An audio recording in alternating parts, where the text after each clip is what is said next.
I feel China is an enabler of this presentation of the Taliban 2.0 because it has coached, it has recruited, and it has trained, and it has prepared Taliban for months, as I said, since February this year, to ensure that they present a new modern face, which can possibly, when driven by propaganda of Western media or even the Central Asian and the Eastern media and Southern media, can actually project Taliban in a different light and give it some acceptance, not just in the Islamic nations, but also in the Western and Asian nations.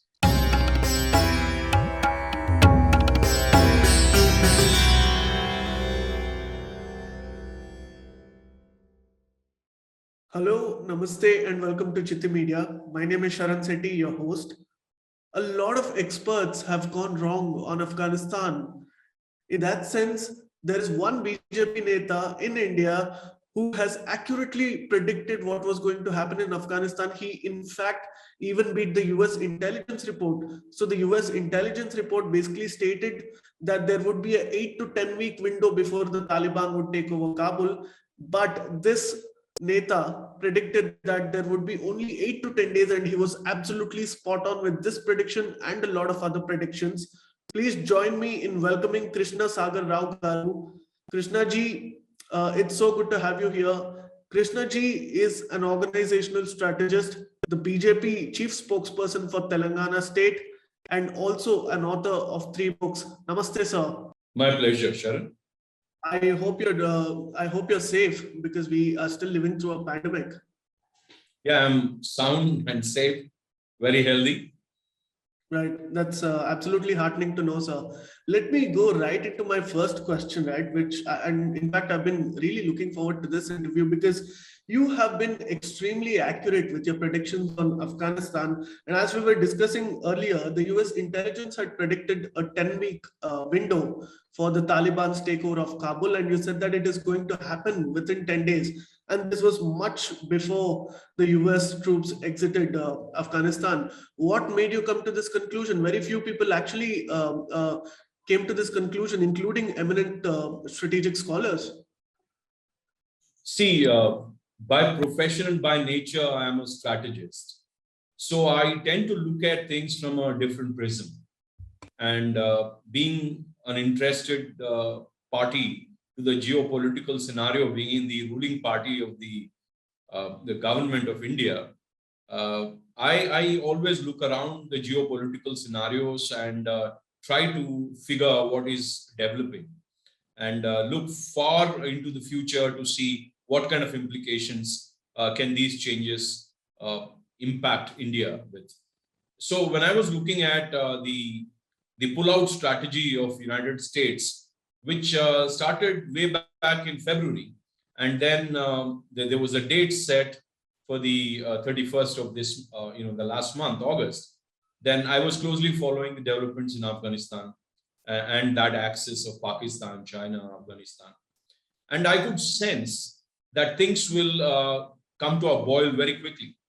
And that happened with American troops started to pull out sometime in the second week of August in the first kind of an installment of exit. And then I figured this is going to get the curtains to be drawn. And that's how exactly it happened. And there are 2 reasons why I felt that the war will be bloodless and the Taliban against the incumbent Afghan government will be a war which will be bloodless and a coup which will be instant. And it came out to be true because there are 2 factors. Number 1, the China factor. Number 2, the Pakistan factor. When the February deal of pullout was signed between America and Taliban, I knew the very moment China would embrace Taliban. And China would train and retrain Taliban in the strategy of acquiring Afghanistan without any conflict. When I say conflict with other nations, so that nobody enters the fray. And also because there are so many warlords who control many provinces in Afghanistan, Yes. they would want Taliban to acquire the capital sooner than later because it can get murkier. So that is one part. That is the China factor, which trained Taliban and ensured that there will be a quick attack and win of the capital. So that is one factor where I could foresee things will be faster. Number two was the Pakistan factor. And Pakistan is actually the handler of Taliban. And ISI, as I foreseen, would have given them the entire war game or war plan of how to surround Kabul in that 6 days period. And also they were in touch with all the army commanders of Afghanistan, as I have foreseen, that they would have intimated them, you die or surrender. And the third factor, which I didn't mention, I said two factors, but there is actually one more factor, that is the ignorance of US factor. Because US doesn't understand the cultural issue of Afghan army will not fight the Islamic Taliban army. So the cultural ignorance of Biden saying to the Afghan president in one of his interactions at the White House that you have a robust army, one of the biggest armies we have built for Afghanistan, that comes out of sheer ignorance, because the Afghan army just put the guns down and surrendered, not a shot fired. So these are the three factors which I have foreseen, that Afghan army trained by United States will never fight the Taliban, which is the Islamic army, the Islamic scholarly army. And that is how I could predict that the fall of Kabul will happen in about 7 to 10 days, when the US intelligence was saying it would take 10 weeks. It's extremely interesting, Krishna Garu. And one more thing that you predicted was how the Taliban was going to play its public relations game. Now it's called the Taliban 2.0, and a lot of enablers, not just within the Taliban, but even in the media circles, have sort of contributed to this. And you also predict this in the early part of your articles, the same article that I've been referring to. And now we look at the Taliban 2.0, they're talking about women's rights. I mean, the reality is different, but that is what they're talking about. They're talking about allowing the cricket team to play. So what has enabled this according to you, and to what end, and what is the outcome of this? See, again, I have foreseen this even before the entire armed forces of United States moved out, even before the first pullout of, a day after the first pullout of the United States army columns. I could do that because, as I said, the two key factors apart from Biden factor or US factor has distributed enabling part. The China enabled the global acceptance strategy. Now, China has a plan for Afghan, especially Taliban. Now, the Afghanistan should be a playground for China sooner than later. It will be, because there is no intervening forces anymore. United States is 20,000 miles away, and Russia is in the pocket of China, as much as I see at this point of time. And India needs to do what it needs to do. I think we will talk about it a little later. But I feel China is an enabler of this presentation of the Taliban 2.0, because it has coached, it has recruited, and it has trained, and it has prepared Taliban for months, as I said, since February this year, to ensure that they present a new modern face, which can possibly, when driven by propaganda of Western media or even the Central Asian and the Eastern media and Southern media, can actually project Taliban in a different light and give it some acceptance, not just in the Islamic nations, but also in the Western and Asian nations. So that is the manicuring and the facial makeup of the new Taliban 2.0. And this is the handiwork of China. Now, the second enabler is Pakistan. Now, Pakistan actually drives the entire military backup of the Taliban, and also coaches these individuals who are now spokespersons to pinpoint accurately as to what are the issues which the world will look at in deciding the legitimacy of the new Taliban government. And I'm telling you, Sharon, the new government will happen in the next 1 week to 10 days. It will say it's an all-inclusive government. These are all big terms, new terms of Taliban. And human rights, women rights, children rights, and we are friends with India. Kashmir is not our problem. Pakistan has no role to play in Afghan. China will not be even talked about. So these are all parroted. These are all coached. And these are the two enablers who have created. Actually, China is the manufacturer of Taliban 2.0. Absolutely. I mean, the Sino-Pak nexus is something that even I've studied about for a very long time, and that is an area of interest.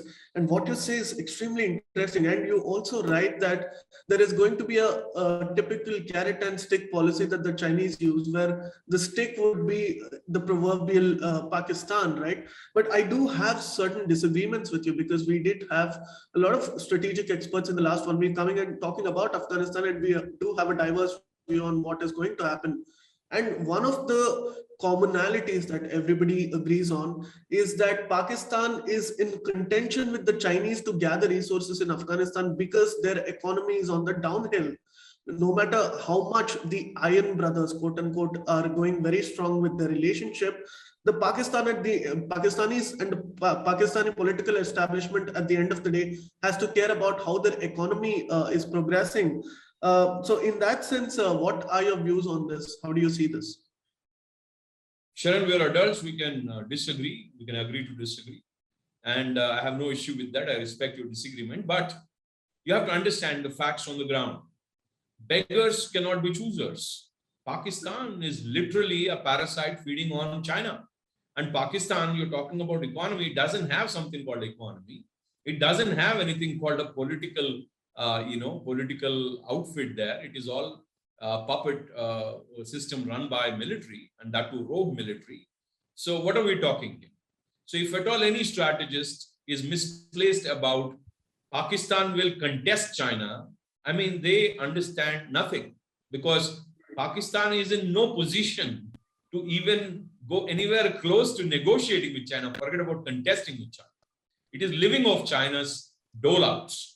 And the day China wishes to, it can even occupy Pakistan in few hours, which it won't do because globally it won't be acceptable. So it will play the backroom boy and drive a puppet government with Imran Khan as the prime minister for as long as he listens to China. So basically, Pakistan is a Chinese #1 colony right now. #2 is Afghanistan now.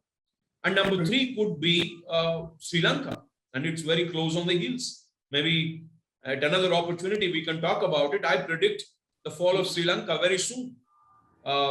In terms, I'm not saying there will be an occupying force, but they would completely go into the pocket of China sooner than later. And the developments are already on. They have an economic emergency declared just yesterday. And I have been predicting this for the last 3 months. Now, this is debt diplomacy. And this is also the tactic of China to surround India geographically at any cost. There is a cost to it, but they're willing to bear the cost.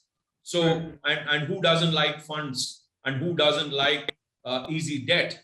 So they are feeding all the countries around us: Nepal, Bhutan, Myanmar, Sri Lanka, Pakistan, now Afghanistan, everybody, Nepal, with the cheap debt. And that cheap debt one day will become a hanging rope for all these countries to hang themselves. And after that, they have to depend on China for everything. So coming back to your question, Pakistan has no chance to contest. They have to just shut up and listen to what China says, and China will use them to deter or to ensure that there is a stick for Taliban, because the Pakistan army and the ISI know the Taliban operators and Taliban leaders. Some of them are groomed by Pakistan. There are 2 Taliban factions. One is controlled by Pakistan, another is indigenous. But both of them now are under the control of ISI in terms of the military control. So if at all they wag their tail or they show their teeth, then the Pakistan forces will work for China in containing. So this is the stick which I talked about. but that's only if in case the Afghan Taliban tries to fight back for its own identity. I don't see that happen because Taliban doesn't have that kind of bandwidth, and it doesn't have that kind of a depth to manage this big country. It doesn't have economy, it doesn't have money, it doesn't have the fund support. All has to be through China and Pakistan, rooted through Pakistan. So I don't think carrot, the stick will be needed much, not at least for the next 5 to 10 years, and the carrot will pay. Right. Absolutely, Krishnaji. I agree with you on a lot of fronts, and I have a small follow-up with you. I think just 1 or 2 days ago, the Al Qaeda released a statement from its official media wing, and it said that the Taliban has to take cognizance of what is happening in Kashmir, what is happening in Maghreb, and what is happening in a few other geopolitical areas around the world. And it said that the Indian Muslims deserve a liberation, quote unquote. But the same Al Qaeda, the same Taliban goes silent on what is happening in Xinjiang with the Uyghur Muslims. So, why is this discriminate policy existing? See, this is natural, and it has come in a little early than it should be, because I was foreseeing that Al Qaeda and Haqqani network, JEM, and the ISIS, Lashkar-e-Taiba, all these evil forces which work against India. ISIS was more a global phenomena, but now their focus will certainly be in the neighborhood. Their headquarters will be in Afghanistan. After the government forms, and then it gets legitimacy through the UNSC membership of the permanent member China, pushing it through Russia and using their veto to recognize the government of Afghanistan. After that, slowly and steadily, all these forces which I just mentioned will have their headquarters, the training camps, their launching camps, and they'll unleash terror across the world, and till it hits the nations which actually recognize this country as a legitimate government, Taliban as a legitimate government, they won't know. But I was foreseeing this again, and ISIS now has an agenda, and they haven't gone back on explicitly saying what they wish to say, that Kashmir is now ISIS agenda, and this is going to spur some activity in Kashmir itself, because the folks who are actually now in sleeper cells in Kashmir will stand up and say, now we have a support system in the neighborhood. So it is a very dangerous development, and this was expected. Now, not just ISIS, the JEM and the Haqqani and the Taliban outfits which will train and launch from the occupied Kashmir, POK, will all be active, and they will all be evil axis against India in our neighborhood in the northern frontier. Right. And in the light of what has happened with Article 370's abrogation and the recent developments in Afghanistan, Krishnaji, what are your closing comments on what this means for India? See, all these developments directly impact India, not indirectly. Now, the NAC and the NRC, and the rest of the policies are Indian policies. So they shouldn't be having anything to do with the countries outside our border to worry about our internal policies.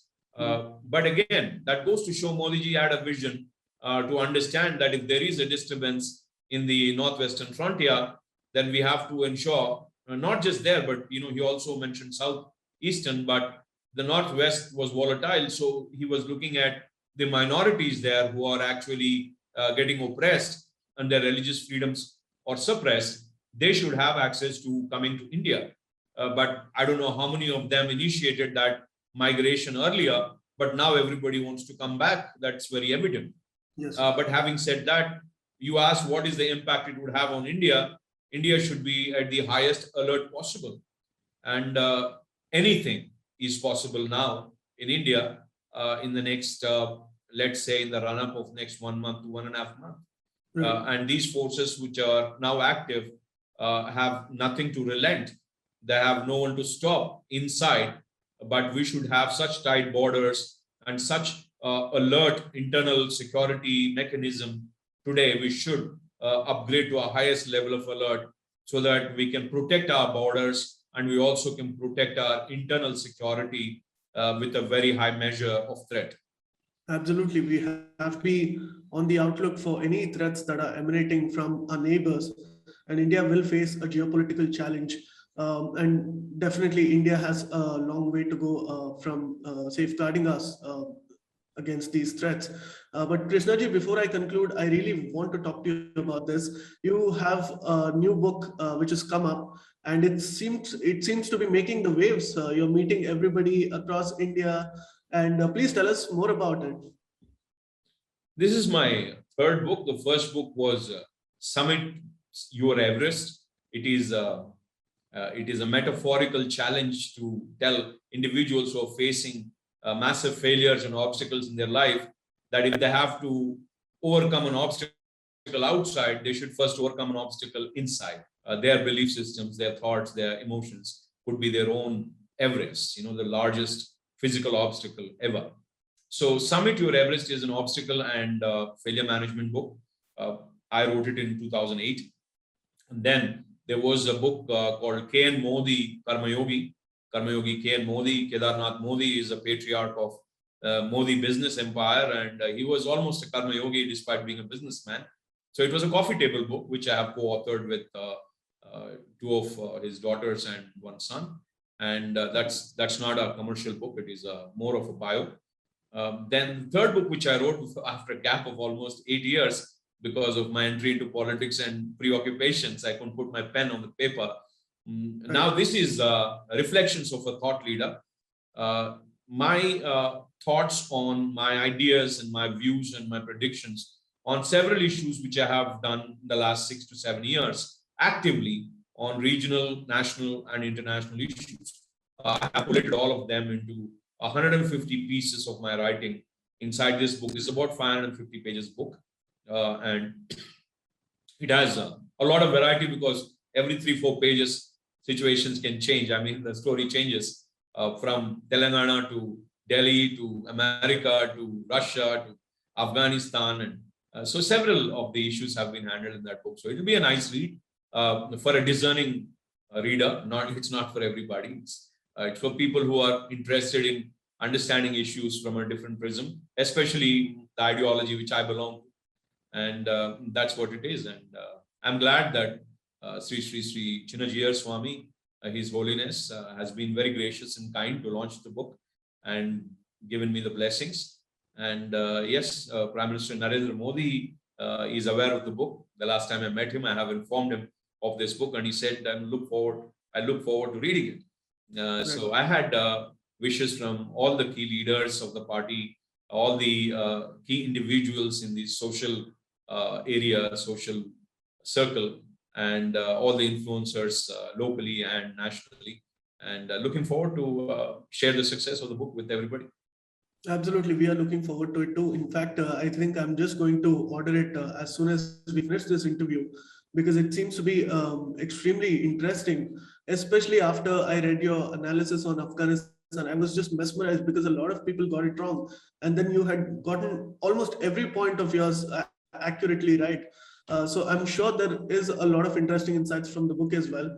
And we are wishing it the best success. We hope it's a bestseller. And we are going to share the link as well so that our viewers can sort of buy. Yes, it is available on Amazon. Yes. Sure, sir. Thank you so much for joining us. And I hope you can join us time and again for your insightful analysis of different political and geopolitical issues. And I'm really glad you took out the time for us. Thank you so much. Sure, Sharan. Thank you very much. It was indeed pleasure talking to you. Absolutely, sir. And to all those who are viewing this, please do like, share, and subscribe to Citti Media. This is your host, Sharan Citti, signing off. Please remember to subscribe to us and switch on the notifications for this channel. For our other social media links, more content, and to support our work, please visit citti.net. Dhanyavad. Namaskar.